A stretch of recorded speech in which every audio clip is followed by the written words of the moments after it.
आप देख रहे हैं न्यूज़ 9 भारत, रखिए आपको सबसे आगे। नमस्कार, आप देख रहे हैं न्यूज़ 9 भारत। मैं हूं आपके साथ अंजलि। देश और दुनिया की तमाम अहम खबरों पर आइए डालते हैं एक नजर। आजमगढ़ के प्रभारी मंत्री सुरेश राणा विधानसभा चुनाव की समीक्षा करने 2 दिवसीय जिले के दौरे पर आए। आजमगढ़ की सीमा में प्रवेश करने पर प्रभारी मंत्री सुरेश राणा का लोहरा टोल प्लाजा पर बीजेपी नेताओं द्वारा जोरदार स्वागत किया गया। अतरौलिया निरीक्षण भवन में पुलिस कर्मियों द्वारा गार्ड ऑफ ऑनर की सलामी दी गई। जनपद के प्रभारी मंत्री ने निरीक्षण भवन के मीटिंग हॉल में सर्वप्रथम पंडित दीनदयाल उपाध्याय के चित्र पर पुष्प अर्पित करते हुए विधानसभा चुनाव व लोकसभा के चुनाव लड़ चुके प्रत्याशियों के साथ बैठकर 2022 के विधानसभा चुनाव की रणनीति बनाई। गन्ना मंत्री ने कहा कि प्रदेश की योगी सरकार लगातार विकास के काम कर रही है। 4.5 वर्ष में भाजपा ने आजमगढ़ जिले में 1000 करोड़ से ज्यादा के विकास कार्यों का लोकार्पण व शिलान्यास का काम किया। चाहे पूर्वांचल एक्सप्रेसवे के निर्माण का कार्य हो, एयरपोर्ट विश्वविद्यालय के निर्माण करा रही है।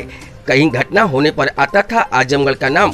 गन्ना मंत्री सुरेश राणा ने कहा कि योगी मोदी सरकार आने के पहले पूरे देश में कहीं पर भी कोई घटना होती थी तो आजमगढ़ का नाम आता था, पर आजमगढ़ की पहचान विकास के रूप में हो रही है। योगी सरकार ने आजमगढ़ को निखारने का काम किया है। तुष्टिकरण जातिवादी राजनीति करना सपा की पुरानी आदत है। न्यूज़ 9 भारत के सवाल का जवाब देते हुए प्रदेश सरकार के गन्ना मंत्री सुरेश राणा ने कहा कि तुष्टिकरण और जातिवादी राजनीति करना सपा की पुरानी आदत है। उपचुनाव व पंचायत के चुनाव में प्रदेश की जनता ने सपा को सबक दिया है।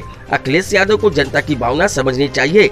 प्रदेश की जनता योगी मोदी के विकास के साथ खड़ी है और आने वाले विधानसभा चुनाव में योगी मजबूती के साथ आएंगे। सपा की सरकार में कोई दिन ऐसा नहीं होता था जब प्रदेश में दंगा नहीं होता था। प्रदेश की जनता योगी और मोदी का विकास बहुत नजदीक से देख लिया है। अब प्रदेश की जनता किसी के बहकाव में आने वाली नहीं है।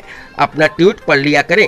प्रियंका प्रभारी मंत्री सुरेश राणा ने प्रियंका गांधी के ट्विटर पर सक्रियता के सवाल पर प्रियंका गांधी को नसीहत देते हुए कहा कि वैसे तो प्रियंका गांधी ट्वीट करती नहीं, उनका कोई कर्मचारी ट्वीट करता है, पर ट्वीट करने से पहले प्रियंका गांधी को एक बार ट्वीट पढ़ लेना चाहिए क्योंकि प्रियंका के ट्वीट में सच्चाई नहीं होती। Bureau report Amit Kharwar. बैठक ली गई है सर, 2022 को ध्यान में रखते हुए बैठक की है। आज जनपद आजमगढ़ के भारतीय जनता पार्टी की दृष्टि से लालगंज जिले की बैठक में मैं यहाँ अतरौलिया में मौजूद हूँ और जिस तरह से भारतीय जनता पार्टी की हमारी तमाम नेतागण और तमाम कार्यकर्ता उत्साह से लबरेज है, आदरणीय मोदी जी, आदरणीय योगी जी के कामों को लेकर के जिस प्रकार उनके अंदर प्रसन्नता है और जिस प्रकार जनता लगातार आदरणीय मोदी जी, आदरणीय योगी जी के कामों की चर्चा कर रही है, मैं विश्वास से कह सकता हूं कि लोगों का विश्वास इस ओर इशारा कर रहा है कि भारतीय जनता पार्टी पहले से भी बड़े बहुमत के साथ 2022 में सरकार बनाने जा रही है। सबसे बड़ा कारण, यदि मैं केवल आजमगढ़ को फोकस करूं तो आजमगढ़ में विश्वविद्यालय देने का काम आदरणीय योगी जी ने किया है। आजमगढ़ में हवाई पट्टी अभी बहुत जल्दी हम यहाँ से हवाई यात्रा शुरू करने वाले हैं, आदरणीय योगी जी ने दिया है। और पूर्वांचल एक्सप्रेसवे जो एक ऐतिहासिक काम है, आजमगढ़ से लखनऊ की दूरी अब 2.5 घंटे की हो गई है, ये भी काम आदरणीय योगी जी के कुशल नेतृत्व में हुआ है। और लगातार चाहे कानून व्यवस्था हो, चाहे आवास हो, चाहे पेंशन हो, चाहे सुरक्षा हो, आज़ादी के 70 साल में जनपद आजमगढ़ में जितनी पेंशनें बनी उससे ज़्यादा पेंशन 4.5 वर्षों में योगी सरकार के कार्यकाल में दी गई है। ये तमाम ऐतिहासिक काम है और गांव, गरीब, किसान, नौजवान का सम्मान करते हुए सरकार आगे बढ़ रही है।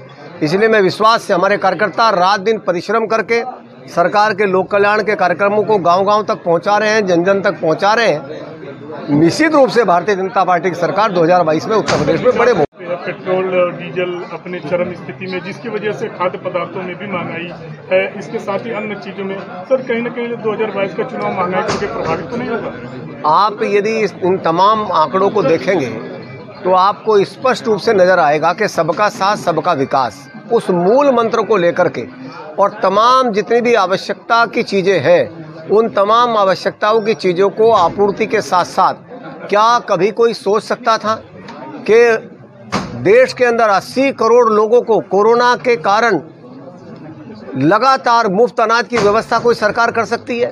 क्या उत्तर प्रदेश में 18 करोड़ लोगों को लगातार मुफ्त अनाज की व्यवस्था कोई सरकार कर सकती है?